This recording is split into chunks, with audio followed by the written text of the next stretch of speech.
Hello, Global Theater. My name is Gerry Fialka. Today's November 2nd, 2025. I want to thank Rob Grant and his amazing podcast, I'm Probably Wrong About Everything. Also want to thank Peter Quadrino and the Texas Finnegan's Wake Reading Group for introducing me to today's guest, Will Dufficy. Is that right, Will? Yes, sir. All right. It's a pleasure to have you here at the Fialka Funny Farm. Good to be here. First question is, what is the best thing for a human being?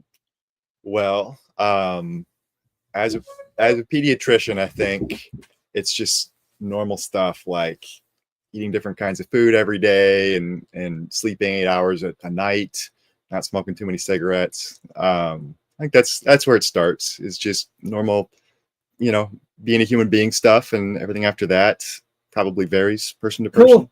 Yeah. What's your favorite form of information, how it comes into you? Well, favorite is a hard question. I mean, like the information environment is so addictive now that there's, increasingly, I probably spend too much time passively absorbing information in digital spaces. I like to read. That's how I process things best. I process things more slowly, and so reading lets me take my time and be deliberate and think things over. When I listen to things, that's quicker. I don't think about it as much. My response is more immediate. So I like to listen to music, but I think I learn more reading. Did you become a reader, 1, because your parents told you to, 2, they did as an example, or 3 on your own? 1 and 2. So my mom is a PhD in English Lit, and she's a Shakespeare scholar. So we were always readers at the house. And my dad is a writer, actually. He's written a book, and he's working on a second book. So we were always readers at our house. And as a kid, when I didn't have anything to do, pretty early on, my default was just to pick up a book. So I read a lot as a kid and into high school. It's just kind of always been my way of passing my time. Yeah. Yeah. Really good. I'm just going to peek at this and make sure I think those nice red things going. Okay. Why do you think humans collect or gather information? So I was watching 2001: A Space Odyssey recently, and it made me think about that specific question. So you have all these apes, and one day one of the apes figures out that if you use like a taper bone, you can kill other apes, right? And suddenly it becomes useful to have a way to transmit that information to the other apes so that the information itself can be durable and can persist from ape to ape and from generation to generation. I think that the reason we do that is just like, sorry, I'm formulating as I'm speaking. I don't know that there is a reason for it. I think it's just sort of like evolutionarily a thing that does well. What am I trying to say? Like you have the soup in which there is no life, but there are a bunch of chemicals and heat. And why does life arise in that primordial soup? There's no why, there's no reason. It's just that energetically it is advantageous for life to arise, right? Life then can cause all the chemical reactions that brings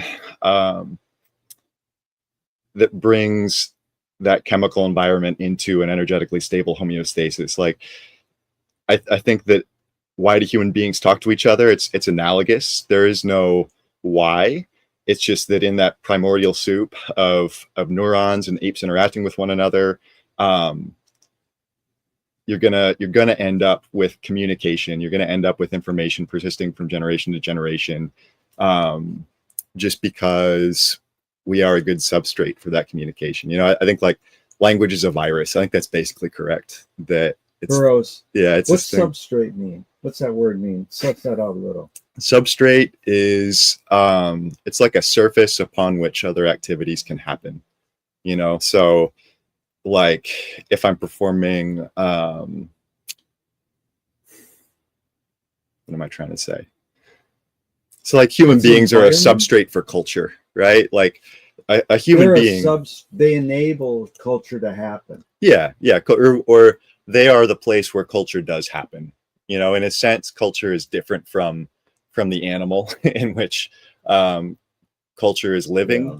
So culture is the thing, the animal is the substrate, is one way of looking at it. Okay. It's also sort of pessimistic and weird, so I shouldn't, you know, No, get into that's it a too great much. word. I can't wait to do etymology on that word. Yeah. But you tackled this a little. Is this need or want to collect information more innate or more invented? I think it is impossible to really say. So how do we learn about how brains work? It's by looking at stroke victims, actually, right? Is how it started. So somebody has a stroke and their doctor notices that from then on, the way they use language is different in this very specific way. And after they die, you go and you look and see where specifically that stroke happened. And that teaches you something about which part of your brain is processing language. So our brains are set up to process language. But you go look at animals that don't talk, that don't have language the way we have it. And they still have those parts of the brain. They just are doing something different. I think that biologically we're set up to handle language, to be a substrate for language, but certainly acculturation is a big part of the way that we use language. And as time goes on, those two things intertwine, right? And we evolve to be kind of at one with that language, Yeah. For which we are a substrate. Yeah. It's really good. Do thoughts create emotions? Yeah, for sure. Yeah. 100%. Yeah, I get myself into a tizzy all the time thinking about stuff that isn't real. Fill in the blank. Well, I don't know what I think until I.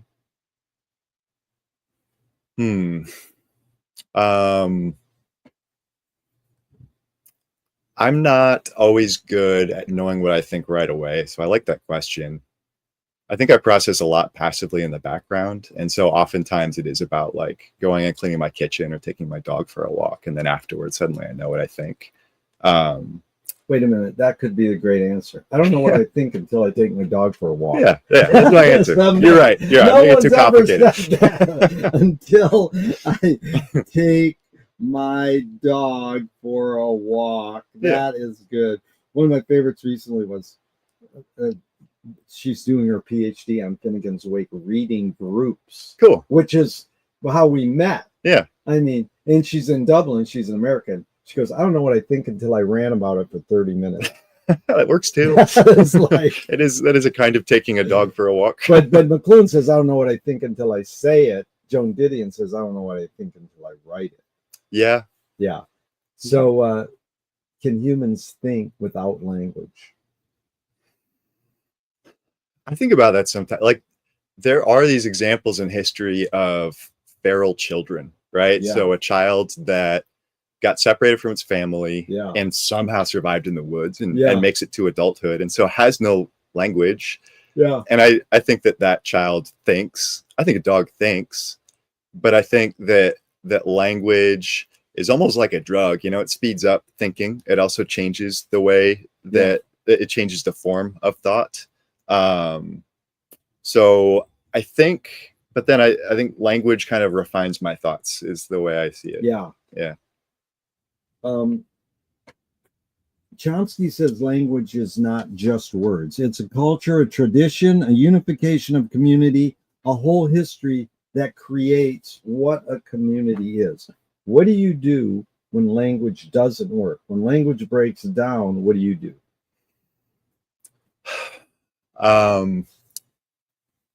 So that's a question I think about a lot in my work, actually, because medical training is a baptism into a very specific language full of jargon, language which almost is designed to be impenetrable to other people. But especially as a pediatrician, you know, my patient often doesn't talk at all, and my patient's parents are not baptized into my language. But after that 20-minute appointment, my patient's parents are now my patient's doctor. So I need to make sure that they understand what I'm saying and what I mean. Yeah. When language breaks down, I try to take a step back, think about the person that I'm speaking to, and try again to say it in their words as best I can. That is good. I like that. Really good. Try again. Your observations of humans in general. Are we more thinking beings or more feeling beings?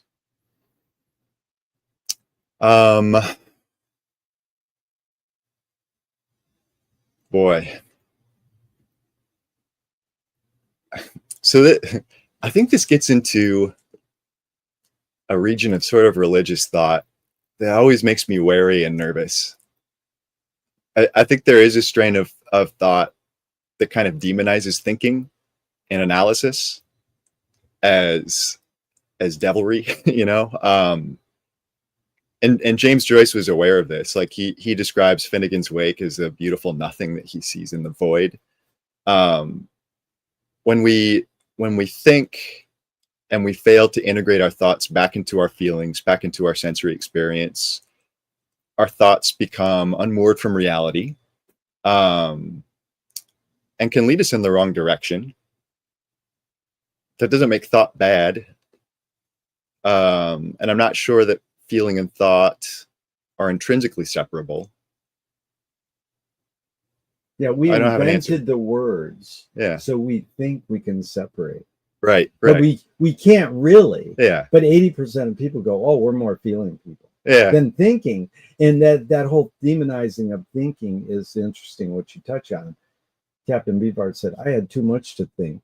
You know, or it's like Bridget Bardot says, when I make love, I don't think. And I'm like, good luck. How do you turn your brain off? Or people meditate, go, now think about not thinking. Like, what? And there's a bumper sticker on a car on my street that says, don't believe everything you think. And I'm like, you could say, don't believe everything you feel. Yeah. So it is, it's a silly question in a lot of ways, because it's like when people say, that's a false dichotomy, or, you know, I'm not into binaries, they tell me. I goes, is it more this or more that? I'm not trying, I'm, you know, basically I'm sort of throwing out a prompt and you can take it wherever you want. You don't have to answer the question. But this one woman says, the word more doesn't function in your question. Because I don't say, are we thinking beings or feeling beings? I say, are we more? Yeah. And so again, it's like, well, no, it depends. It always depends. And it's both. Yeah. You know, but it's fun. You get it. So these are two from Alan Turing in the 50s. One is thinking a function of the soul. I mean, that the real question there is, what is the soul? And that's a big question. I think any human activity, I would say, is a function of the soul. So yes. Yeah, very good. Yeah. Can machines think is the second Turing question. Yes. 100%. Do you more pursue happiness or more pursue meaning? Meaning. Yeah. Yeah. Now, I got it from Viktor Frankl's book, Man's Search for Meaning. He says happiness doesn't tend to last, meaning tends to last. Yeah. Yeah. Does the brain more detect consciousness or create it? Like, is consciousness there bubbling away? Are we more so detecting it or more so creating it? I think there's a lot that my brain does of which I am not conscious. And hopefully I tune into that more and more with time, so that my consciousness comprises more and more of what I'm doing with time. I think it's one of the brain's functions. I think that might be one where I'd say more doesn't function. Yeah. One of them. What's faster, speed of light or speed of thought? Speed of light. I actually I have a BA in physics. That was the first thing I studied in school. Wow, so that's the right answer.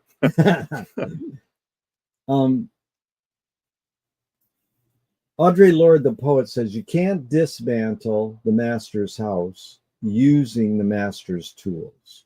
Her colleague says, oh, Yvonne Rayner says, oh, you can if you expose the tools. What new tool do you suggest? And it doesn't have to be tangible. Well, it depends on which master's house you want to deconstruct. I think they're like, where that question is really relevant for us is we have this society which is extremely unsustainable in its daily practices. It's pleasant for us in the moment, but it's just going to get worse and worse with time. And so we do need a tool that comes from outside of the master's language. I think AI is pretty important. I think there's reason to be hopeful that is going to be a way to deconstruct the place where the master has us living, and hopefully give us all an opportunity to build something better. Fingers crossed. I don't know. Way to go. What toy do you gravitate towards? So I asked the tool question, and someone says, what about a toy? So any ideas on that? Toy, I think because of my lack of musical prowess, I would say my musical instruments are the closest thing I have to a toy. Yeah, that's what I gravitate towards. I should play more. What's your main music instrument? A guitar. Yeah. But really a computer, actually. There you go. The best things I've made are sort of cobbled together music, concrete sort of stuff. That's what I like to do. What do you worry about when you go to bed at night? A lot of stuff. I try to keep my concerns small during the day, grounded in my actual life and the people I love. I think it's easier for me to fall asleep when I worry about big things over which I have no control. So lately I've been worrying about, like, water is really cheap. I think of water as the cheapest thing in the world. In 50 years, it probably won't be. That feels like a big deal. That's what I like to worry about as I fall asleep these days. Wow, water, that's good. Yeah. Amazing. I always had this thing. How can anyone sell water or dirt? You go to the store, you go, I want a bag of dirt. It's like, oh, okay. Yeah, but it's good dirt and it's alkaline water. Right. Right. McLuhan learned from Ezra Pound, the poet, that artists are the antenna of the rays. They're broadcasting and detecting the hidden psychic effects of our inventions, so we might learn how to cope with what we don't like about our inventions. So I ask you the question McLuhan probed his whole career. Why do we ignore the hidden psychic effects of our inventions, even though the artists are broadcasting them to us? Well, that's a neat way to look at it. I mean, ignoring them is sort of intrinsic to their presence in the world, right? Like the problem with culture is it creates this topology that just gets sharper and sharper with time. And so you have basically normal behaviors becoming refined and exquisite, and at some point sharp and dangerous, and you don't know it. You walk around being an asshole and hurting people all the time, and you don't even know it. And so insofar as the artist has a function in the world, it's probably to point things out, like, yeah, that's really sharp, that's hurting people. You should step back and take a look at that behavior of yours and decide whether you like it. So yeah, we need people to step back and make that kind of meta observation.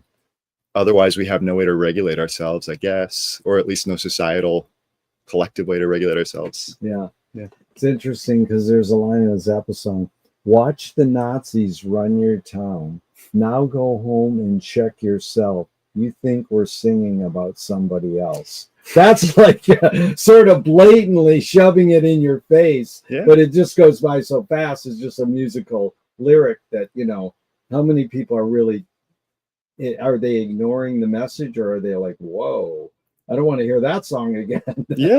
How many atrocities had to happen for me to get this relatively inexpensive shirt at a store, Exactly. Yeah. Do artists have moral obligation? I think you'd have to ask each individual one. Like we're sort of in a new disco era where a lot of art is sort of manufactured and decorative, and that's fine. I'm not going to say that that's the wrong thing.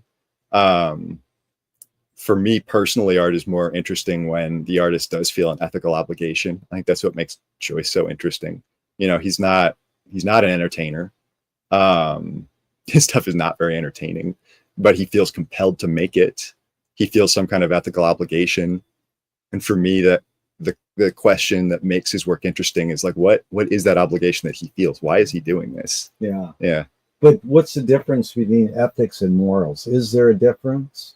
Yeah, morals are about right and wrong as they are construed according to contemporary social norms. Yeah. And that doesn't mean that they're bad and should be ignored, but ethics, I think, is more about finding something that persists. You know, it's like ethics is about what my responsibility is to the other, and always is and always will be, and is every single time I meet them.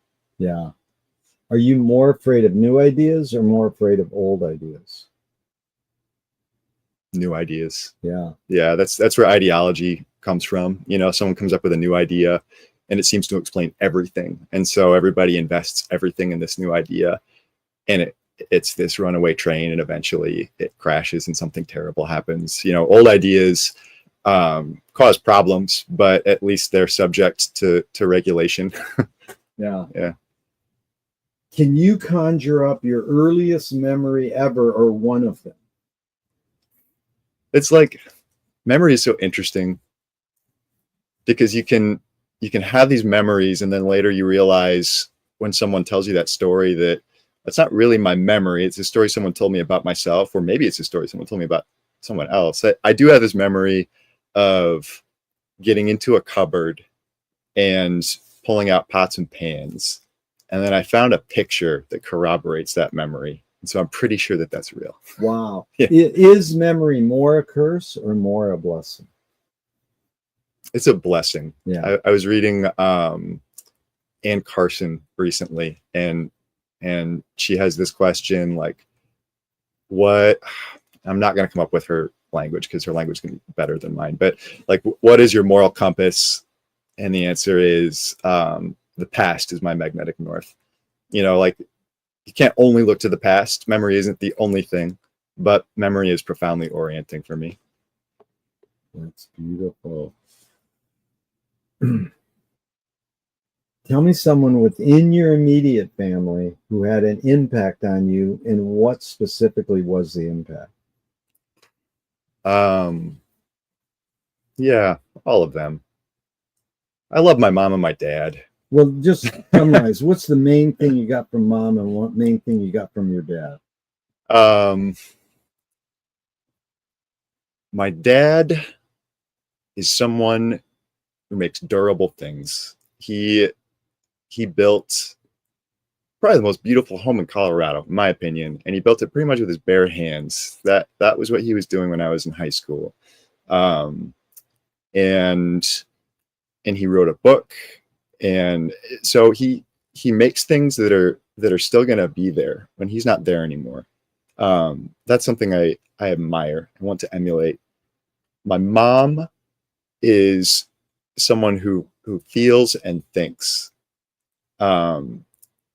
She, as I say, is a Shakespeare scholar. I see her as a role model in my own reading. You know, she reads beautiful, serious things, but she doesn't drive herself crazy with them. That's a skill I'm trying to learn, and I do learn that from her. So that's what I get from my parents, and I'm always trying to understand more and more about what I get from my parents. Beautiful. Really well put, man. I really got a picture of them both. I'm dying to know, what's your dad's book title, or what's it about? Is it fiction or nonfiction? Just Historical fiction. Historical fiction? And he hasn't published it yet. Yeah. But the one he wrote when I was in high school, he's doing that while he built the house. It was called My Cousin Ernst, and it was a fictionalization, the first part of the book, of his years in Washington, D.C., going to Catholic University. And then the character goes to Germany and is held hostage by his uncle, Ernst Röhm. And it's great. And then his new book is really cool, and he hasn't let me read any of it yet, but it's this like dystopian future where AI has destroyed civilization, and so the only things that are allowed are analog electronics. And the main character has trapped a writer in his basement. The main character is a failed writer, and he makes this older man write books that the main character can then sell as his own, which is so like archetypal and interesting. I'm really excited to see where he goes with it. Yeah, super cool. Same question, outside your immediate family, someone who had an impact, and what was that impact?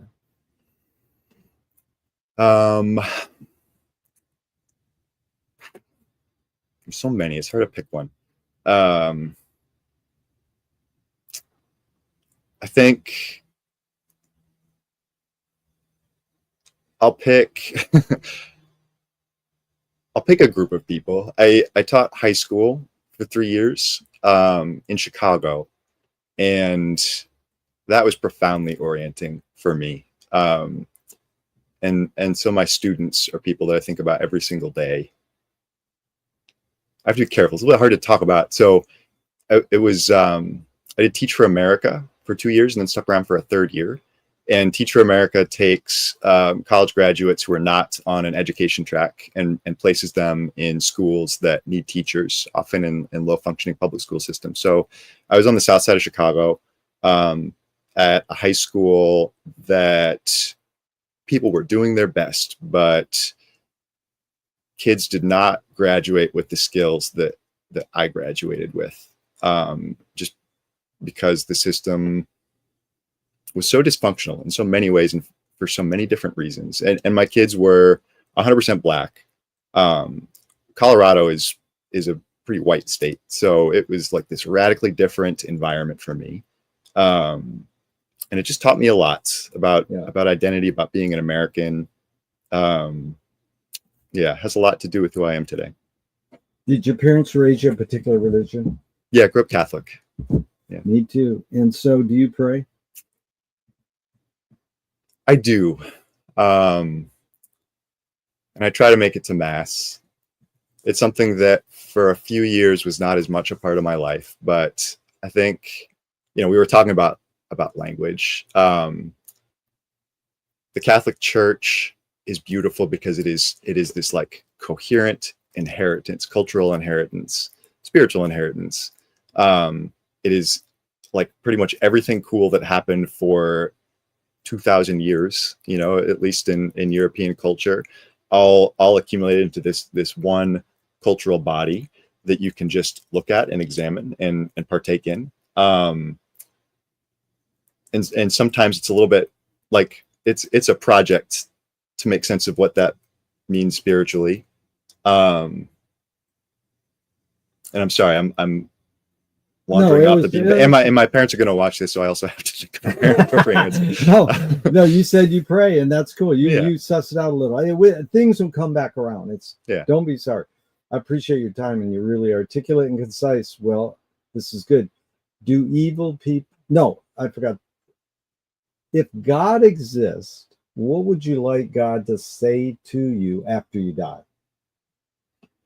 Okay, so I think about this a lot. One of my favorite books is the book of Job. And in the book of Job, Job basically says, if I'm being punished for something, then whoever's punishing me is accountable to me. That person is a peer in a meaningful way. And at the end, God comes down and says, yeah, that's basically true. And I'm not your peer. And so I'm not accountable to you. So if there's someone that can say something to me after I die, I don't think that person is God. I hope someone tells me I did a good job. Yeah. That's what I want someone to say to me. Yeah. Very good. Do evil people exist, or does evil use people as a vehicle? Felt that a lot too. I want to say that evil uses people as a vehicle, and I think that is almost always true. There are some people for whom I'm not sure that is true, but I think that that's rare. I think most people, there are conditions and circumstances that drive them insane, and they do something evil. but it is possible for them to come back. But there does seem to be some subset of people that are evil, is what I think. The real hidden question was, how do you advise someone to deal with an enemy? And Alan Watts says, if you acknowledge your enemy, you empower them. Coppola stole from the mob and the samurai. Keep your friends close and your enemies closer. JFK said, forgive your enemy, but don't forget their name. And Fellini says, I need an enemy. So a lot of thoughts. The basic question is, how do you advise someone to deal with an enemy? But first, how would you respond to Alan Watts? If you acknowledge your enemy, you empower them. I think that is how you feel about an enemy that you have decided will be your enemy forever. And so you permanently other them and you permanently cut them off. And they're, you know, I work on boundaries. So sometimes you do draw a permanent boundary between yourself and someone who's just gone too far. There's a role for that. But I think I'm more inclined to forgive your enemy. I don't want anybody to be my enemy permanently, but try to remember what happened so that you can be more careful in the future. Feels like a very mundane answer, but it's the best way out. Yeah. But this is, what to do about it. Nassim Taleb said, games were created to give non-heroes the illusion of winning. In real life, we don't know who wins or loses, but we can tell who a hero is. Gregory Bateson says, if the criminal gets caught, does he go, whoa, my criminal skills weren't up to snuff that day? Or does he go, oh, I did something morally and socially wrong? So again, it's a lot of prompts-based questions. Does punishment work? No. No, it mostly doesn't, because I think when people do something wrong, there is generated a dichotomy between themselves and the person that they wronged, and being punished makes that dichotomy more permanent. And that does set up somebody to be my permanent enemy. And there is no such thing as a crime against my permanent enemy, right? They are my permanent enemy. I am allowed to do whatever I want to them. So when I punish someone, I make myself their permanent enemy, and almost never does that cause someone to reform and to change. I think punishment is almost always the wrong approach. I should be careful about making like really broad statements like that. I also am someone who's worked with children a lot. And sometimes you don't need to be that sophisticated. Sometimes it is just operant conditioning with children. But between peers, I think conversation is almost always better than punishment. It's really a great point, because I was thinking you were going to say rehabilitation is almost, but conversation is like, yeah. Bottom line, that's what McLuhan thing said. He says, hey, it's all about conversation. Yeah, that's my position. That's good. James Joyce was the first projectionist in Dublin. He basically checked out. He said, this is stupid. Why should I go inside a building and see a movie of a tree when I can go outside and see a real tree? Years later, Faulkner said, sometimes the best fiction is more true than journalism. Why do we have to recreate things in order to get them? Why do we have to go to a theatrical play of people acting out life? Why don't we just live life? For the same reason that memory is orienting, in the moment, my experience is generative of a lot of feelings. Those feelings can be chaotic and intense, and they can guide my behavior in non-productive directions. But later, when I am calm, I can review my memories and make better sense of them. I think that's essentially what a movie, a book is supposed to do. It crystallizes a memory, maybe not my specific memory, but it takes the world and it makes it this little snow globe that I can examine and think about and make sense of and make use of. So that's why it's not enough to just live life. I think that's sort of empty. I think life is better when I pause sometimes and reflect. Yeah.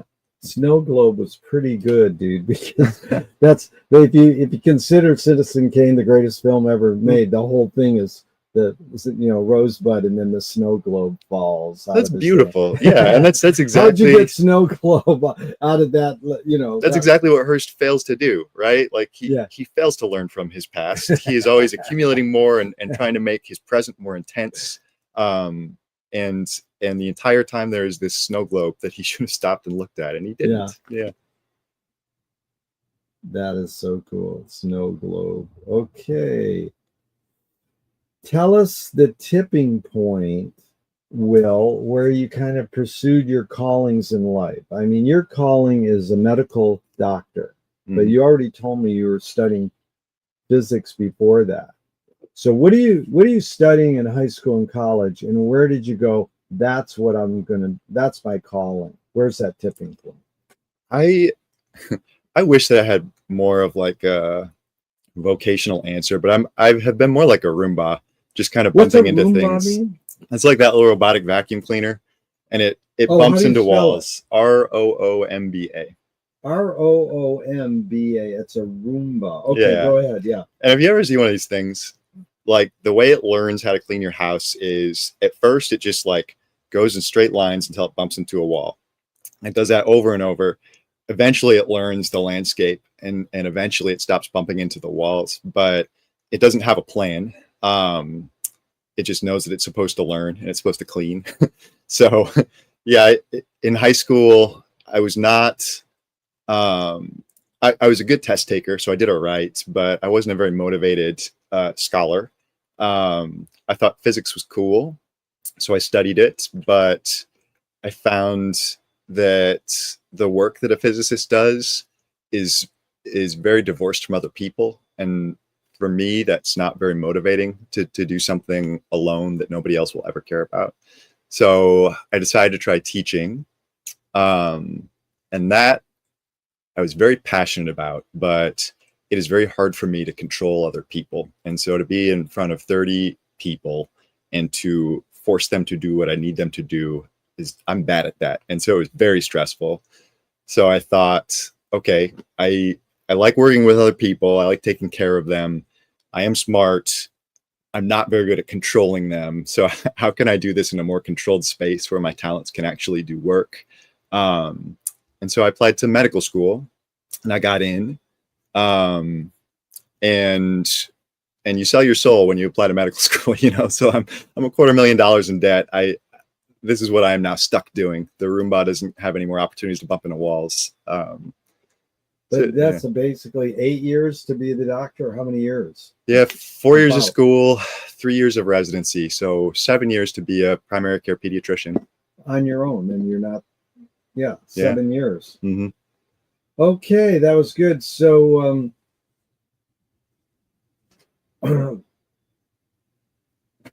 screenwriting teacher told me great art is when you can clearly see the intention of the maker.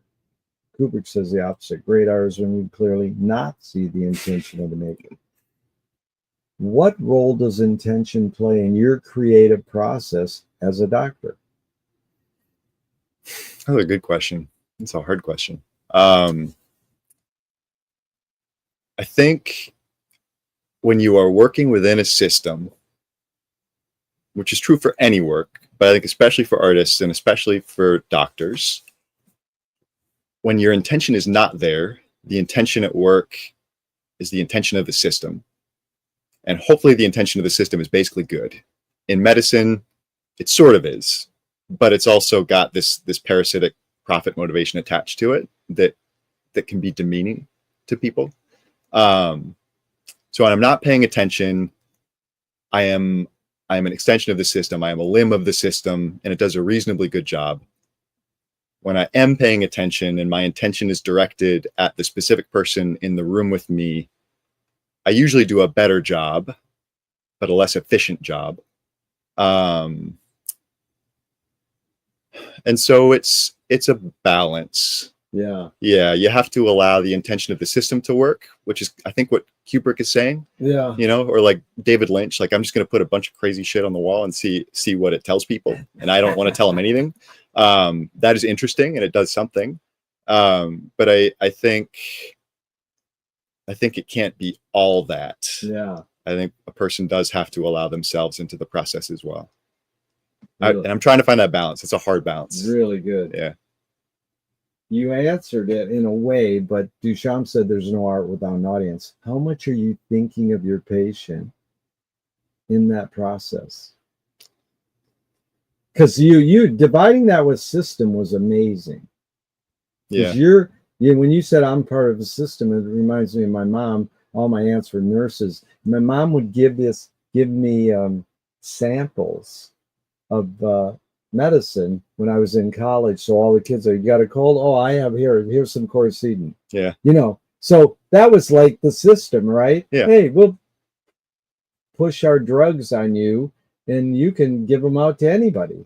But I mean, it wasn't it was over the counter stuff, So I thought that was cool, And but that parasitic word in there implied, I don't know, but I'm rambling on, but it's basically that how much are you thinking your patient in keeping in regards to that system versus you as the individual and finding that middle. Yeah. It's hard. I think it's trial and error. I have my own parasite, and that's ego. Like I want to try to find ways to talk about these things that aren't invasive, but your own parasite. But again, isn't parasite implies negative or not necessarily? Negative. It does? Okay. If it's allowed to grow out of control. Yeah. Yeah. Okay, but again, that was weird. Your own parasite is your ego. In this way, okay. Yeah. So patients with eating disorders fascinate me. Like the psychology there is fascinating as a metaphor for sort of all interpersonal and personal dysfunction. It's fascinating to me. And I realized at a certain point that my patients with eating disorders, my fascination was feeding that eating disorder. And so it's not ego, everyone worship me and tell me how good I am, but there's a hubris to looking at an eating disorder and thinking, I'm going to tackle you, I'm going to defeat you. And that hubris feeds the eating disorder. There's a certain amount of hubris that is required to try to tackle any problem. There's a certain amount of profit motivation that is required for any system to become more efficient and more capable. So I should be careful calling things parasites, but when part of the process is allowed to grow too large so that it's not solving a problem anymore, it's just feeding itself. That's what you have to worry about, no matter where the intention is coming from, I think. Two lines I just want to throw in there because this is really deep for me to hear what you're saying. I appreciate this. I spoke with this friend doctor many years ago, and he was both totally alternative and both straight, medical doctor. He says, when the body is sick, it means it's working. And that was always intrigued me. And the other line was create the disease and offer the cure. So that's sort of like, oh, yeah, come back and see me next week, and it's like, no, maybe it's 1/3 thing I learned, whether it's true or not. Eastern philosophy says, oh, we're going to teach you how to maintain your body. Western philosophy is, oh, you have something wrong? Come to me. I need a cure. Well, I don't offer cures. I can offer a remedy. Yeah. And so that's not, the remedy is maybe going back to the Eastern and learn maintenance. Yeah. But, it's sort of that breakdown thing. It's a breakdown. Oh, your body's not working. It's something's wrong. That means it's working. Yep. So any thoughts, I sort of did too much there, but any thoughts on any of that? Yeah. Yeah. I think so. The approach of what you need to do is maintenance, right? That's sort of what I was thinking about with your very first question is don't smoke too many cigarettes, sleep at night, eat different kinds of food. Yeah. That works for most everybody. That works for most every problem. And especially in pediatrics, that almost always works. But we're in an age just in the last 50 years where some people who would have died if they had no tools except just like normal human maintenance. Yeah. Now they don't have to die. Yeah. Because the system is allowed to take control of their bodies, Yeah. right? And because the system is allowed to maintain them by suppressing their illness using these like crazy space age technologies. And that is meaningful. That can also be taken too far. Pediatrics especially, I think the desire to find problems to solve generates a whole lot of system that doesn't actually do anything useful, and we have to be careful about that. I don't know, like I'm not a big like middle path guy, but I feel like that's where my answers keep coming back, at least with these particular questions. No, that's fine. I mean, that's what it is. Like I said, it's not either or, it's both, and it depends. Yeah, but it's just prompts to get you to talk, and you're doing great, because it reminded me of the question I ask people all the time. Is longevity in life a little more DNA or a little more lifestyle choice? I know it's both, but I mean, it's a stupid question. You could say it's just both, but is there do you lean a little more either way? I mean, the nice thing about being a pediatrician is my patients almost never die. And and when they get old enough to where they might start dying of things, they're no longer my patients. So I don't have a professional opinion. What's your oldest about? What's your range from what age to what age about? I think the oldest person I can treat is 24 years old. Typically, I stop treating people at 18 unless they have some kind of a chronic illness where it's disadvantageous to switch doctors too often. In the start is 0? 0, yeah. 0 to 18. Wow. Yeah. That's heavy. It is actually really heavy, But again, just your guess, is it a little more lifestyle choice or a little more DNA? Or you can't answer it? I think it's a little more lifestyle choice. Do you really? I Wow. do. Yeah. Yeah. Do you believe in supplements? Sort of. Sort of. I need to hear that. Thank you, man. Sort of. Okay. What's your name? See, the next question I'll ask you, and you can, because I want to go to poetry for a second before we go into Joyce. Sure. And these three questions in poetry, because you write poetry sometimes. But let's go to this. The next question is, McLuhan says everything we invent extends some humanness. Knife and fork extends our teeth. Shutter in a camera extends our eyelid. Maybe non-tangible, say religion or philosophy, extends consciousness. What does blank, that tool, extend for you? So when I ask you for poetry, it's like, what is the writing utensil when you're writing a poem, whether it's a keyboard or a pen? What humanness does that extend? Before you go and we do poetry, let's go back to medicine, let's go back to being a doctor. What's that tool? I was going to say, what does medicine extend? But your tool could be something else. What's your main tool as the doctor? What would you say? I would say it's like the body of medical knowledge. It's my main tool. That yeah. knowledge, that body, what does that extend for you? What humanness does that extend? That is a great tool. The body of knowledge. Yeah, it's almost like the name of the tool is the answer. It extends the body, duh. But you know what I'm saying. Go ahead. Well, I think it's an extension of the body of the parent, actually. The body of the parent? Yeah. Yeah, like the body of medical knowledge allows me to speak with authority on the things that your parents are supposed to teach you how to do, right? Wow. Take care of your body. Heavy. Yeah. It extends the body. Right. That, like, don't drink. What is the one we grow up? Don't drink and then go swimming. These little things they tell you. A lot of medicine is as stupid as that. Yeah, it's like, don't do this. Chew your food before you swallow. Yeah, right? Right. Yeah, that's what you're extending.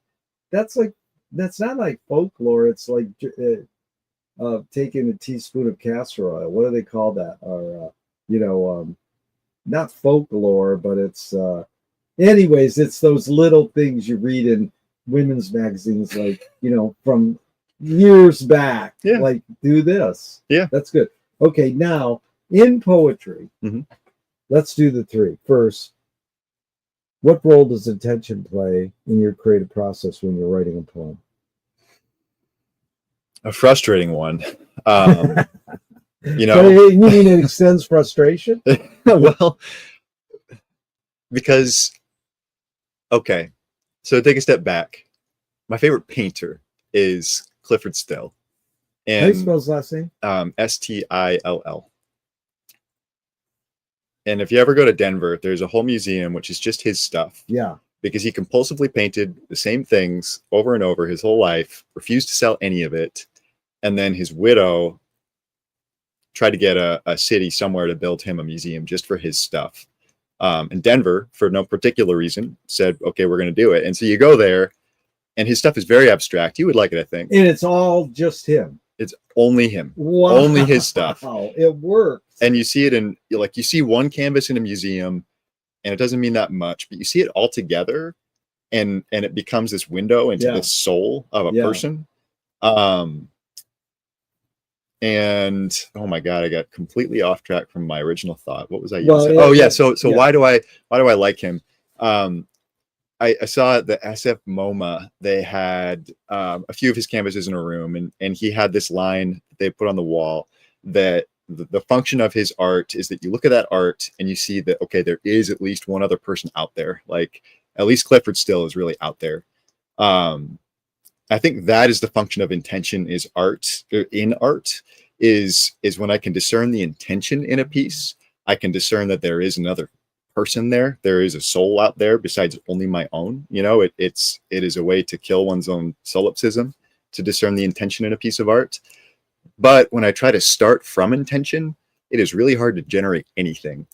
And so I find that when I am able to eke out a poem, usually it starts with more sort of automatic writing, like just get something on the page. And then the intention is more about taking that and trying to shape it in a particular direction in which I am interested. That's as much as I got. I don't have a very good creative process. I would go back. Yeah. And it was beautiful bringing in the painting. What does the poetry, writing utensil extend for you? Discernment. Is that what it, if you would put in one word? Because that was the word that stood out for me. I want to say, like, communion with another person. Yeah. That's good. This Italian guy, Dante, what does the pen extend for you as a poet? He goes, my tears. And that was great because it's a human thing. He's one of the most interesting people that has ever lived. And I don't know if he ever meant anything he said. Like, his own tears. Is that true? Maybe it is. Right. But I mean, it's just like it, McLuhan said movies extend your foot. Now that's cute and funny. That's because we're traveling. It's a magic carpet ride. But most people say, oh, memory, your eyes. There's no right or wrong answers. That's the beauty of McLuhan's questions. They're sort of open questions. It's not like, oh, you got that right. It's just like a way to be creative. And then the next one is, when you're writing a poem, how much are you thinking of your potential reader? A lot. Yeah, I think when people talk about the muse, that must be what they're talking about. Is you think about, who are you writing this for? What are they going to think about what I'm writing? And so when I know who I'm writing for, sometimes it's a specific person. Sometimes it's hard to tell whether that person is located, like, within myself or outside of myself. But writing for me, and this might be my neurosis more than anything, like, writing I cannot do unless I'm thinking about who's going to read it. Music is easier for me to just sort of make it for no particular reason and without thinking about an audience. In why. music, you're writing the lyrics and the music, or is it instrumental music? Both. In college, I used to write music with lyrics. I've been too nervous to do that lately. Yeah. Yeah. So I do more like covers and instrumental stuff. Yeah. Yeah. I'm gonna sneak just to see this is turning nicely. And is that frame still good? Got it. All right. Well, thank you. This is really fun. So let's go into Joyce. Tell me your history. We met through reading Finnegan's Wake out loud with a group of people. What a delight to have you in that group. And tell us your history before we get specifically into the wake. Your history with Joyce. Did your teachers require you in high school or college to start reading Joyce? What's your history? You picked it up, and then what got you to the Finnegan's Wake? Because that sort of. I'd say my mom. So as I say, she has a PhD in English literature, and she did some of her studies in Dublin, and her last name is Kelly. So the Kellys and the Duffisys are both very Irish. And so I think Joyce was always someone that she loved as a writer.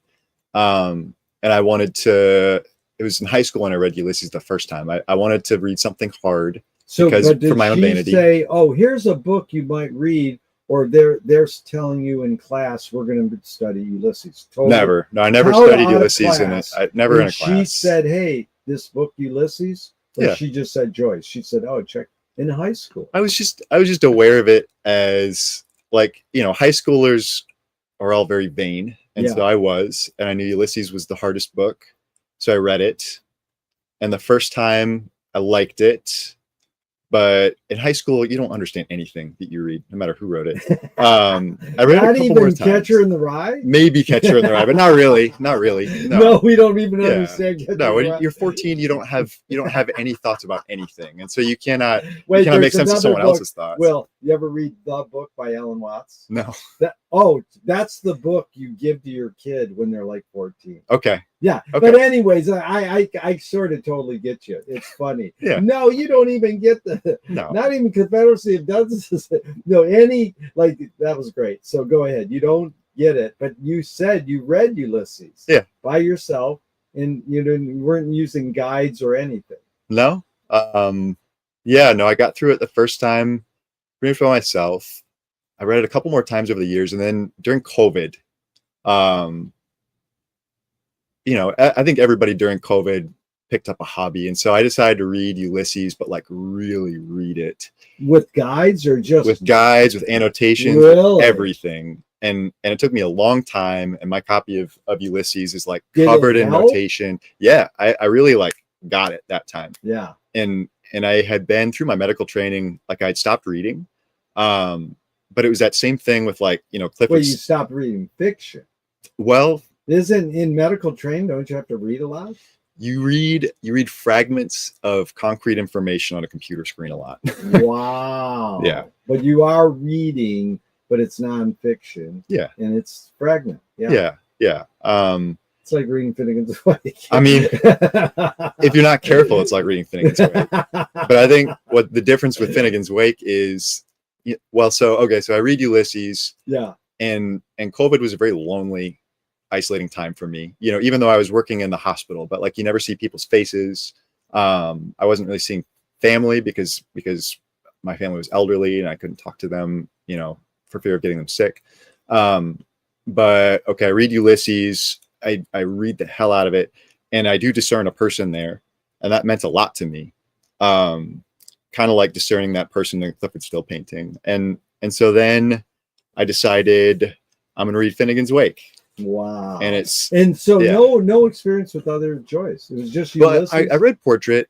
Again, after you read, you started with Ulysses. Yeah. Then you went back and read a couple others. I think if my mother gave me a Joyce book to read, it probably would have been Portrait. I definitely read Portrait before I read Ulysses. Oh, okay. So you started with Portrait, then you go into Ulysses, and then Wake. Then the Wake, yeah. Yeah. So it's not you really did all the other Joyce stuff. Yeah, I did it mostly in order. I'm embarrassed to admit. I mean, all the other books he read, you didn't really read all those. Which ones? well, Dubliners and all his other stuff besides Portrait, Ulysses, and then The Wake. I mean, he's interesting because that's pretty much all he wrote, right? Yeah. Like he's like Dante, Virgil, Yeah. people of that scale, where it's like I'm gonna write one or two things, and that's what I'm gonna do with my entire life, and that's how much I care about this, which is that's what's cool about him. Yeah. Yeah. So then you said, okay, I'm gonna read Finnegan's Wake. Did you go, oh, I have to read it with the group out loud, or you go, no, I'm gonna read it to myself quietly? I read it by myself, and I read it like I brought my copy. Here it is. Yeah. I read it like this. Like I have to go. Well, show the camera. Yeah. I have to go line by line, word by word, and it took me a while to get any kind of a system. Out loud? You're reading? No, I've had to do that more. Like I hit a wall about halfway through. I have not finished this book. I'm halfway through this book. I hit a wall. I couldn't figure out why this was worth reading, and so that's why I joined the book group. And I have gained more of an appreciation for like the music of the Wake as a driving force. I still think that the semantic content is there and is real and is at least as important as the music. I think the music is maybe a marketing gimmick. But I read it as a book. I read it the way I read Ulysses. Yeah. Yeah. That's good. And so you join the group because you think that might be an interesting approach as opposed to doing the deep dive into Ulysses where you have a bunch of guides. Yeah. I did that with the Wake, but pre-joining the group. Yeah. I read half of it on my own with the guides. Any particular guides stood out for you? I mostly all online guides or book guides. So Skeleton Key I don't like. Adeline Glasheen, her census of the Wake I think is great. Yeah. John Gordon is just okay. My favorite thing is just Fleet, and I think you need to have a theory of the Wake for Fleet to be useful. But once you've found a way in, once you have a through line to follow through the book, Fleet is super helpful.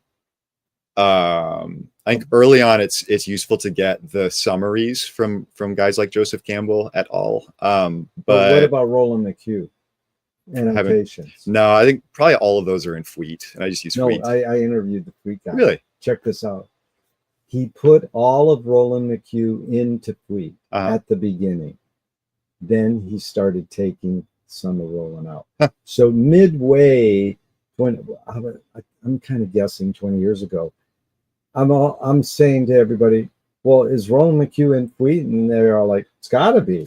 And that was slowly, he was taking some of it out. Interesting. So I do suggest get a copy of Roland McHugh. I'll have to check it out. It's worth it because he just passed and he was pre-internet because our group's 30 years old. There was no Fleet, there was no internet 30 years ago. So we only had Roland McHugh. And that was like the Godhead way to go, oh, that's a French word for this. Yeah. He's not really giving you his interpretation of what it might mean. He's giving you interpretations of what these words mean. And it's up to you to apply it. Yeah. And if you think there's content in the Wake, Gerry said that the Wake has content. I insist there's no content in the Wake. Tell me about that. What do you mean? Well, it's a joke, but it's true that the whole point of the Wake is it's language about language. Mm-hmm. So it's teaching you that when you read a book, your second self can pull away and go, what does reading a book do to you? How does it shape your behavior? Okay. So that's why McLuhan is the only person who broke the Finnegan's Wake code, because he understood Menippean satire, that it's like, well, words do this to our behavior. Yeah. So let's study what is it that words are doing to our behavior, not what the content is. Teach me about Menippean satire. What is that? Well, that's like when you use the medium itself. Everything you've grown up with is Menippean satire. The Simpsons and South Park and everything is Menippean satire now. The medium is so involved in it. Mm-hmm. It's not like someone's making fun of somebody. No, they're making fun of somebody and you're aware of the process. So the process is more involved. So Rabelais and Alice in Wonderland, when Joyce is telling you about his book in the content, and my book is going to do this. By the way, that line, I forgot to ask you, is you said a line about Finnegan's Wake, and I was wondering if that was Finnegan's Wake is a beautiful nothing in the void. Yeah. Is that a direct quote that Joyce said in Elman or something? Or if you can find the source. I think he said it to Giorgio, and he said to Giorgio. This is like towards the end of his life. I looked into the void and I saw there a beautiful nothing. In regards to the wake. Yeah. I'm not sure he meant it specifically about the wake, but he must have. His intention. Yeah. It could be his intention. So again, that's manipulative satire right there. When we believe the things that Joyce said about his writing. That's a good point. That's like he could just be a great satirist, and he's flubbing around to distract you. Yeah. Because it's sort of like when McLuhan says the medium is the message or the medium is the massage. That is, when you watch TV, the act of watching TV is more impactful than what's on TV. That's what's implied. He's basically a lit guy.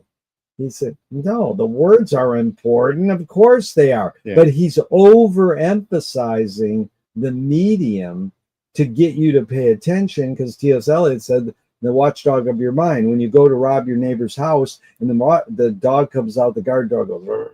You just whip out a juicy steak and give him the steak, and the dog runs off.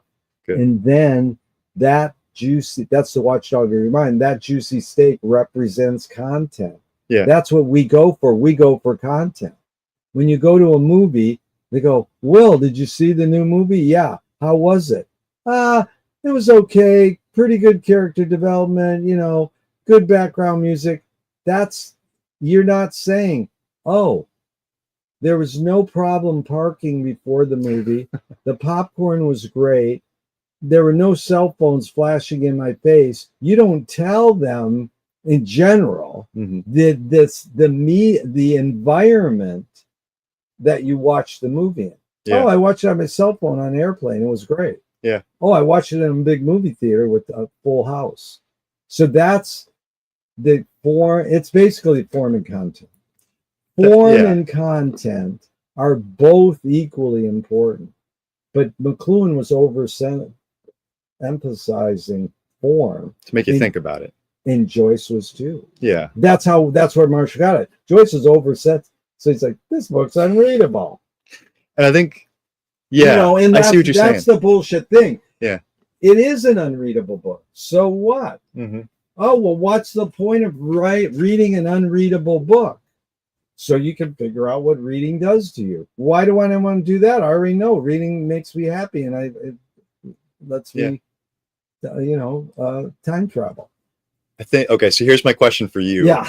if that's really true, if the book is about figuring out what reading does to you, I'm not saying that's true, but it's like, but it's interesting. So if I asked ChatGPT, to write 600 pages that look like Finnegan's Wake, is there a difference between reading that and reading Finnegan's Wake? No, there's no difference. Well, of course, we're Joyceans. We're going to go, of course there's a difference, because Joyce is a human and ChatGPT is acting like a human combined. That's all Joyce did. No, I realized yesterday. Joyce, this was I taught years ago. Joyce invented the internet and disguised it as a book. Yeah. So now you can fill in the blank for anything. Joyce invented this and disguised it as a book. So recently, the two I've said is Joyce invented blotter acid and disguised it as a book.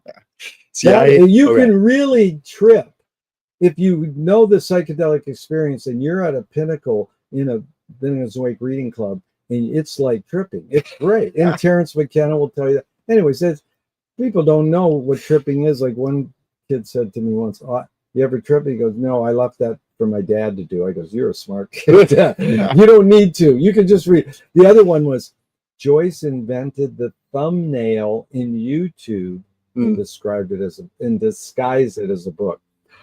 Who just died? Jack DeJohnette's family reveals hidden secret behind jazz's greatest drummer, all in a little thumbnail. Like, oh, I got to see that. Boom. Yeah. Yesterday, I learned it. It's called reverse image search. You know what that is? Yeah. Joyce invented reverse image search and disguised it as a book. But, so you're right. But I think the difference is that the connectivity of this book is supposed to be a record of a specific person's soul, right? So that is the medium. You're right. It's this crazy hyperlinked, like, every 10 words you have to go and read 8 books to figure them out. But the connectivity is not in and of itself the point of the book. Yeah. I think it is a way for Joyce to render his soul on the page. Oh yeah. And that, I think, is the difference. ChatGPT could render ChatGPT soul on the page. Yeah. Joyce can render his own soul on the page. Yeah. I don't think that it's the same book. No, it's not. And here's the other one you'll love. I'll go. We met at the Venice Library, Marine Day Library for 35 years. Wow. Approximately. Yeah. I always say it doesn't matter what we're reading. We could be reading People magazine. It's a reflection of us.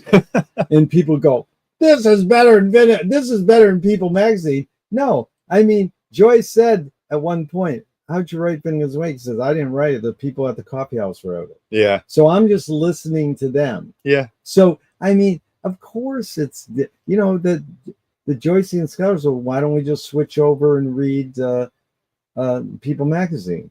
And we could switch over and read something. So one of our members, actually from Texas, said, well, why don't we read McLuhan books out loud? So, my group started as Marshall McLuhan Finnegan's Wake Reading Club. It was half McLuhan and half Joyce. Yeah. Then when COVID hit, we just separated. Now they bleed over, but now we just do the Wake, and then we do McLuhan 4 or 5 times a week and Joyce once a month. Yeah. And he said, why don't we read McLuhan books out loud? McLuhan's books are unreadable. They're like a poet trying to help you discuss what Joyce did in the Wake. So can I say why I think it's important? So, okay, if we're talking about the medium is the message, don't worry about James Joyce. It's all about the connectivity. And you're right. That is like, no, that's too much signal in one direction to make you pay attention. Yeah. So I know that nobody actually means that, but it's interesting. So in that universe where intention does not matter, where the author does not matter, it's just the text as this amputated limb, then you might as well just go look at your Twitter feed, right? It's the same experience, but the connectivity of your Twitter feed is not arbitrary. It is curated by an algorithm, and it's curated to do something to you. Yeah. I kind of trust what James Joyce wants to do to me with his algorithmic Twitter feed. Yeah. More than I trust what Elon Musk wants his algorithm to do to me. It's a great point, because you know why? Because you read Ulysses. Yeah. You didn't just go to Nathan from Austin, Texas group, put the Wake on Twitter when it first came out. Mm-hmm. That was like, that's brilliant. It's a cool idea. Writing a whole book on what happened. Yeah. So again, that's switching the form, because the form's the same, or maybe it's just a hair different.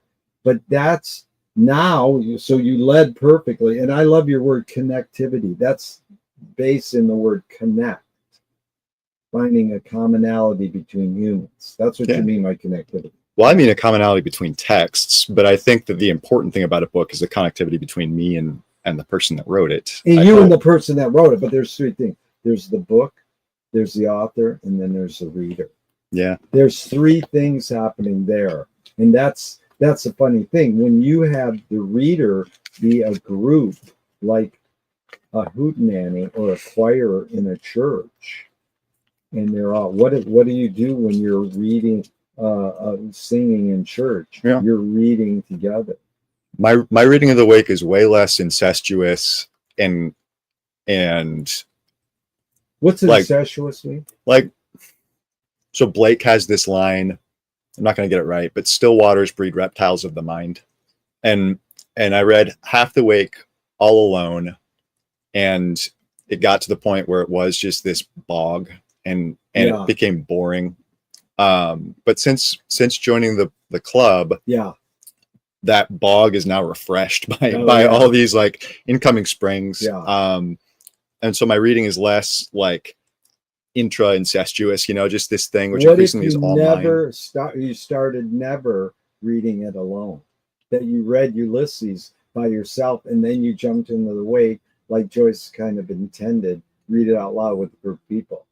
And so that and that's there's a funny thing about that, whether he intended or not. He kind of implies it in a quote, like you got to read out loud with a group of people. So that's the funny little flip there. Yeah. Is that then you have that comparison. But let's go into that perfect lead in, Will. You got ESP. Those three main questions, which I kind of flubbed on the poetry with you. The first one, what role did intention play in Joyce's creative process in Finnegan's Wake? In specific, you're guessing or saying, here's what I think Joyce intended. Because I'm saying, oh, there's one thing. You know, one guy in the New York Wake says it's a leg pull because Joyce said it's a leg pull. Buck Mulligan said it was a leg pull, right? Whatever, I don't know where, but he keeps insisting it's a big joke. Well, yeah. Zappa said, I'm very serious about being not serious. So was Joyce doing, you know, there's a lot to making a joke. Yeah. And so there's many intentions. That's the funniest thing about the Finnegan's Wake reading clubs, especially the one you're in, Texas, is we go like this. Okay, let's break this page down. So we start breaking down the words. Okay, how does it connect to the story? And then we'll go, why did Joyce do this? So all of a sudden it shifts in the 2-hour period to why did he do this? So then we start going intention, right question. And then it breaks down to poo-poo caca shit. Like, what the fuck? It always does too. And it's like those three things seem to always happen. Now they don't always, but it is a funny pattern I've seen. Yeah. And you know, so let's go to that. Just to sort of emphasize in Finnegan's Wake, what role does intention play in Joyce's process for you? I think, or not for you, but your guess, whatever. You know what I'm asking. Yeah, I think. I mean, that's such a strange and impossible question about that specific book because why? Like, the text is so full of ghosts and snakes, you know, tempting you to generate these theories of the book, which then do not persist, are not useful through lines through the book. And like there is this, like, do you ever use Wiktionary when you're reading Finnegan's Wake? I have. You would love Wiktionary. It's so cool. Which? How do you spell it? It's Wiktionary. Okay, what's the difference between that and a dictionary? So it's a combination of wiki and dictionary? Yeah. Okay. And it's like every language, every language, even the weird ones. It's every language. That's the main difference. Yeah. That it's every language. And it's got, in the etymologies, there are hyperlinks. And so you can follow every etymology back to, like, you know, proto Stone Age grunting. It's so cool. And it's a fun tool for the Wake. Yeah. Because you can always find a plausible meaning for every word, looking through these etymologies and saying, like, oh, I'm pretty sure that that's Finnish, and I'm pretty sure that that is like Proto-Indo-European Stone Age grunts. Like the Wake. So Circe, right? Have you read in Finnegan's Wake? I'm sorry, in Ulysses? I can't remember. I think it was Hayes says that there is this other layer of Ulysses, which is Joyce's invention, which is the arranger. So you have the narrator, and then separately you have the arranger arranging this massive series of synchronicities, which is the text.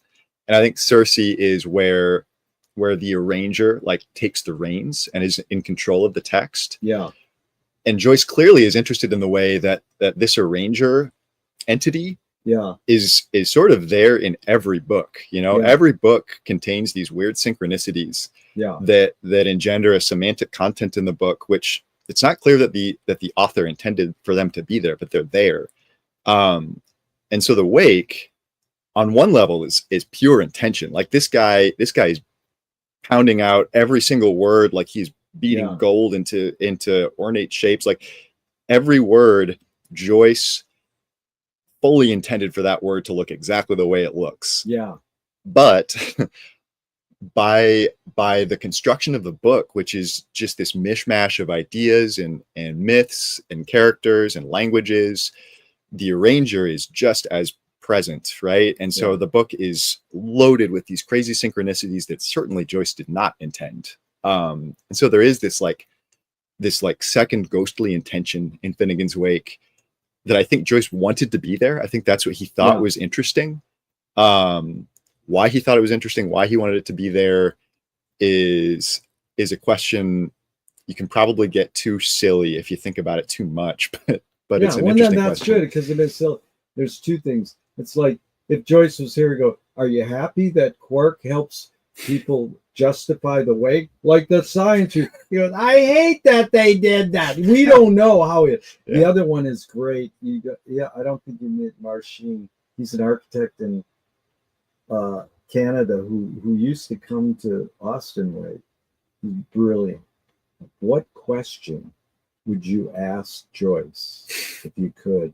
You'd say, I'd walk along a river with him and ask him what he's hearing. That is amazing. It's like, what did you mean when you said this? Or do you have an intention to Finnegan's Wake? Or, whatever, know. But that was a really good breakdown.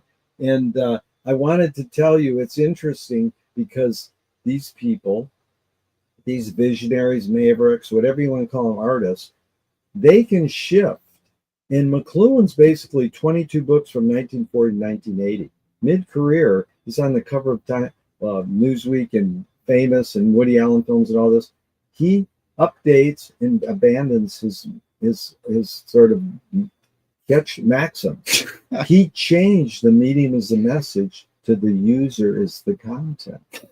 So that's an amazing flip because it's like everybody's like, oh, he's the medium as the message guy. He thinks that form is more important than content. No, he says, oh, it's the user can use it for any way they want. And that's such the mark of a control freak, right? Like you say one thing and you mean it, but then you think about how people are going to receive it and you're like, no, wait, I meant the opposite. Right, but he is the opposite. He's not a control freak. That's the cool thing. He got shunned as a charlatan because he was teasing people to believe his percepts were concepts. So he's called a media theorist in Wikipedia, and he literally would probably say, I'm not a theorist. No, he literally said, I'm not a theorist, but he would say, oh, leave that because I'm an academic. So call me a theorist. So he's saying, I'm just doing probes. I'm just throwing out a question. You decide. It really is rooted in Poe, Edgar Allan Poe inventing the detective novel. And it's called Effects Precede Causes. It's reasoning backwards. It's called I'm going to give you so much information and then you're going to fill in the missing parts. So then that's where the symbolist, so Marshall said, in order to understand me, you have to read all of Joyce and all the symbolists. So the symbolists get from Poe, you don't paint the painting, you paint the effect you want the painting to have. That's beautiful. Yeah. So that is the thing which you evoke by saying the arranger takes the reins. The other one, Marshall, there's a couple, but the other one, everybody goes, Marshall invented the global theater. Like we're in Moscow, today, and blah, blah, blah. We're all over the world. The global village is what he got it from Wyndham Lewis, Global Village, we're all over. Mid-career, he goes, nope, it's no longer Global Village. Now it's the Global Theater. So now everybody's on YouTube and you're eating their dinner with them, and we're all, FaceTiming all the time. Yeah. Just like you insisting or saying, hey, could we do this not on let's do it in person. Let's do it in person. And the funny thing is you looked at mine and go, well, I see that some of yours only has one face there. Yeah. How did you figure out that I don't do them all in person? Because it's sort of like overwhelming. That is correct. Yeah. You went through and go, oh, there's one with just one face. Yeah, I remember that you were down here in Venice. Like I say, I got my cousin Jack down here. I've been meaning to visit him, and it's like, I meet with my therapist over Zoom. But you booked it in knowing that it was mainly a series, and I could have done it via Zoom. Yeah, and it would have been great. And then the funny thing is, Will, too, is when I'm on the screen, a lot of time my head is down because I'm taking notes. Yeah. And people watch and go, dude, you don't even pay attention to but now I noticed right away when you started talking, your eyes would go off and then I would go off, and they're not catching that we're both not giving eye contact. Yeah, that's true. So even the viewer isn't. So that it is like, Joyce invented Zoom post-COVID in disguise there as a book. And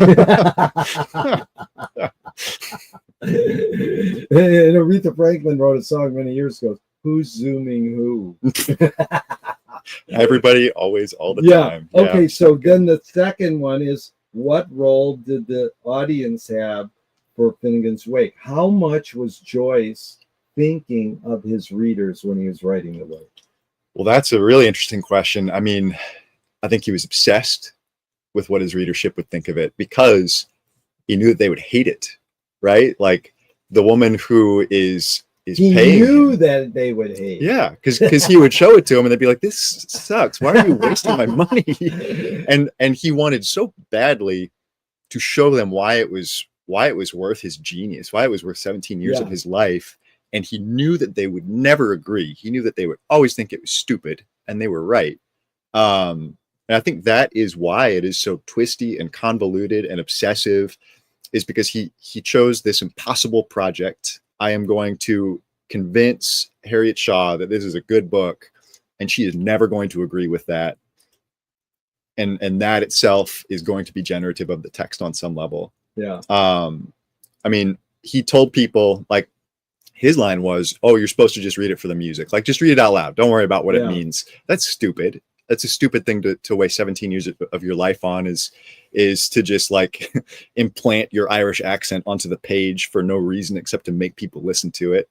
So he was always trying to like market this thing and make people think about why it was worth reading, or at least trick them into starting to read it.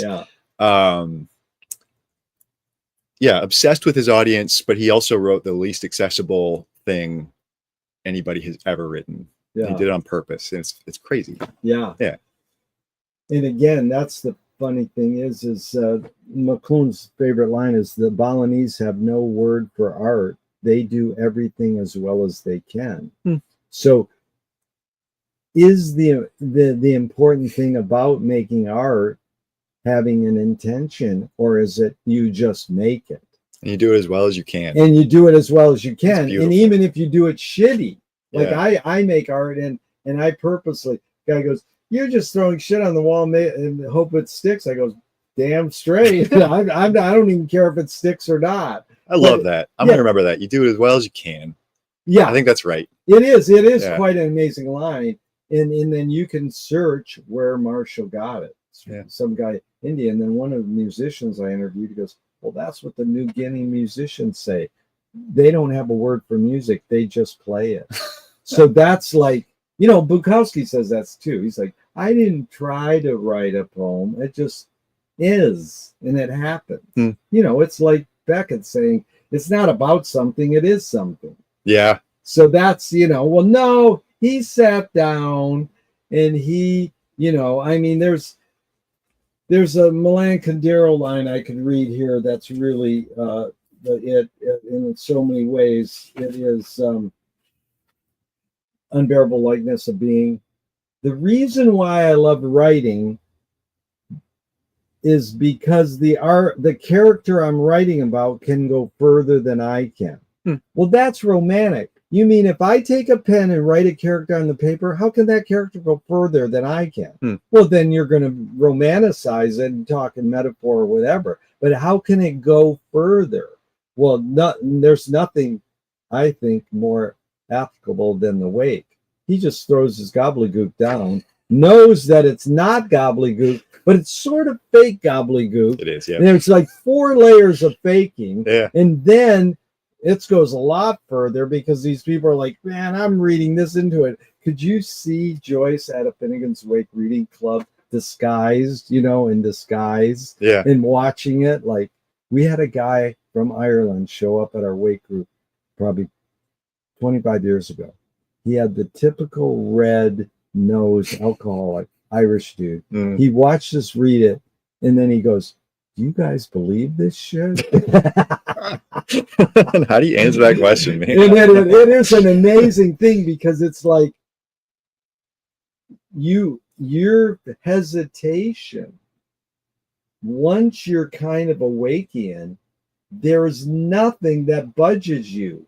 But your hesitation, so because of once I was like, what the fuck am I sitting here doing this for? I got things to do. I mean, in 30 years, I've almost never experienced that. And that's sort of creepy, like Gerry, that's a little obsessive or, a little crazy. Yeah. But there's a graffiti that Moon Zappa wrote about, and she saw in the valley, and it says, not all cults are bad. and if you look up cult, etymologically, it's culture. It's like growth. And then you go to Mallarmé, back to the symbolist poet, and he goes, music is a cult. And so, cult's been demonized as a word. But is there a demonic thing you have to name, right? You mean as humans we have to name the demonic things? Well, yeah, because okay, you can define it so that not all cults are bad, but it's probably a good idea to have a name for the bad thing. Right. Yeah. That's the thing. What is the purpose of words? Yeah. What do we do? Why did humans invent words? To warn one another. Yeah. Well, that's the function of what is the function of language, and does it have a function? Did anything humans invent, accomplish the intention of the inventor? That's McLuhan's whole thing. It's called causality. Yeah. What did you guys invent? Your profession invent medicine for? What's that code? Those 3 words, or medicine. Oh, that. Yeah. Oh my God. But it's the Hippocratic Oath. Yeah. First, do no harm. Is that what you mean? Is it do no harm? Yeah. Amazing. I mean, that should be everywhere. It should. That shouldn't. Yeah, that should be life, and be kind. So let's do a couple more. Okay. And then the next one would be Finnegan's Wake, the extension. As a writing tool, what was Joyce extending? What humanness? I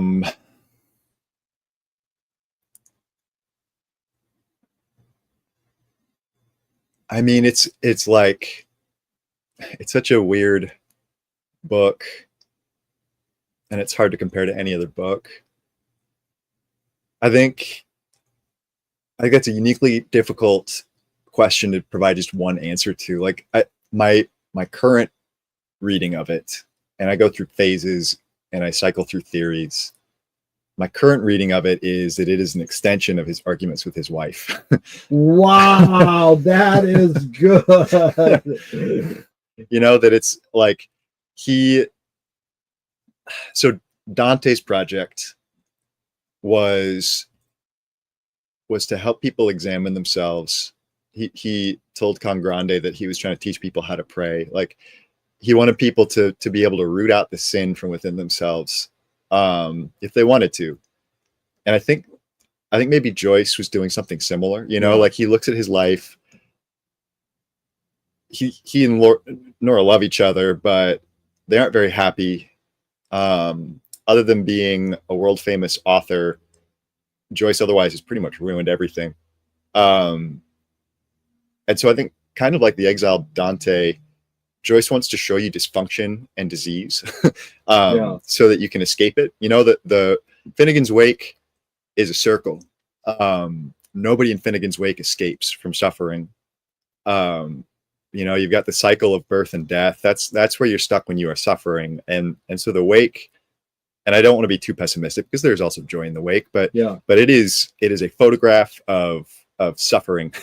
And I think that on some level, he wants you to recognize that suffering, so that you don't get stuck in the same cycle, which goes back to a question you asked earlier. You know, like, what is the function of the artist? Is to make you look at the ways that you are causing harm. I think maybe that's Joyce's intention, and maybe that's why there's so much fighting with Nora in it. It's amazing, the line you said, the extension of his arguments with his wife. Billy Wilder, the filmmaker, said, marriage is not a word, it's a sentence. And, you know, like you're sentenced to jail, or a sentence, it's more than one word. I keep escaping from prison, so I'm not the guy to ask. It's sort of cool. But I was going to say, to get back to Pupukaka, when the Italian guy says, "Oh, the pen is the extension of my tears," Joyce would say, the pen is the extension of my farts. Because I heard this in a Joyce conference. What Joyce did was, he was pissed that he got good reviews for Ulysses. So he sat on the toilet and farted out Finnegan's Wake and says, "I'll show you guys." I think, and I think that is a self-accusation as it exists in the wake. Like, don't get me wrong, there is this carnival-esque celebration of the bodily, and this rejection of, you know, Stephen Dedalus does not like fart jokes, and Stephen Dedalus cannot sustain himself within the life that he is living in the text of Ulysses. So there is a celebration of the carnivalesque, but a lot of the time, when we're looking at fart jokes in Finnegan's Wake, it's masochism and self-accusation. You know, like, this man is one of the smartest people who has ever lived. He wrote one of the best books anybody ever wrote, and he decides to pour himself into this book that's going to take the rest of his life to write, and he knows it's a stupid book that nobody should read. I think that's part of it too. So I'm not really going anywhere now. No, that was the perfect lead-in. Okay. Because I would like to go a lot longer, and I propose we do a part 2 in person. Sure, maybe 5 or 6 months down the line. Even. I'd love to. And I do recommend Duncan from the Texas Wake Group. We should do a salon on Dante, and you know the guy who Bhakti, the Carnivalesque guy. Go and say Dante and Bhakti as the Wake. Duncan and me and you and a couple other people. It would be great. That'd be fun. You said a lot there.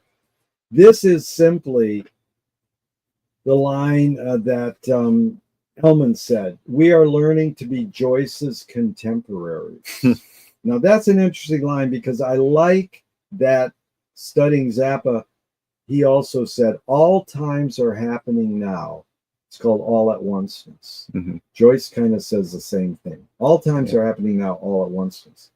Is this Ellman comment, just navigate through what any kind of thoughts you have, is it referring to we are all learning to be Joyce's contemporaries because all times are happening now? Or is he saying, no, we're going to go back and learn how they lived then and recreate the whole Dublin if it's destroyed because of the map? I mean, it's not an either or, but any thoughts on that line? We are all learning to be Joyce's contemporaries. Yeah, I think it's the latter. You know, I think Joyce was a writer who felt this intense ethical obligation to his reader. He didn't want it to be, you know, Scooby-Doo, where you're just like, you have these archetypes and you can draw your own conclusions from them, and everybody's conclusions are different, because there isn't a whole lot of substance there. Like, he wanted it to not be archetypal. He wanted it to be very real, because otherwise he might accidentally give his reader the wrong thing. And so he demands that, okay, all times are happening now, like now when I'm alive, and you have to come back here and you have to look at it from where I am standing exactly, or you're not doing it right, or I didn't do it right. I think that was his project. Wow, that's good. Yeah. McLuhan wrote a book called From Cliche to Archetype, which is funny because our cliches become our archetypes. This is sort of what he's saying, because this whole thing about, is time a human invention? Or, you know, are we all just one organism and it doesn't matter in the long run whether we're reading Finnegan's Wake or People magazine? Yeah. But, you know, I always say, you know, no, I'm starting a new reading group with my favorite book. It's more favorite than Finnegan's Wake, and it's called Mad Magazine's Snappy Answers to Stupid Questions. You know what? Like, do you know that book? That is a better book for me to read sometimes. As you can hear, talk about these books like expresses all of my weirdest stuff, and it makes me feel this urgency, which is insane. It's a good idea to read Mad Magazine sometimes too.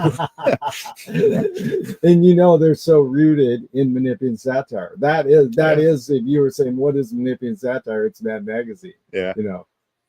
And so, Will, it's really been a pleasure. Yeah, likewise. Let me scoot over here and take a peek at this and see.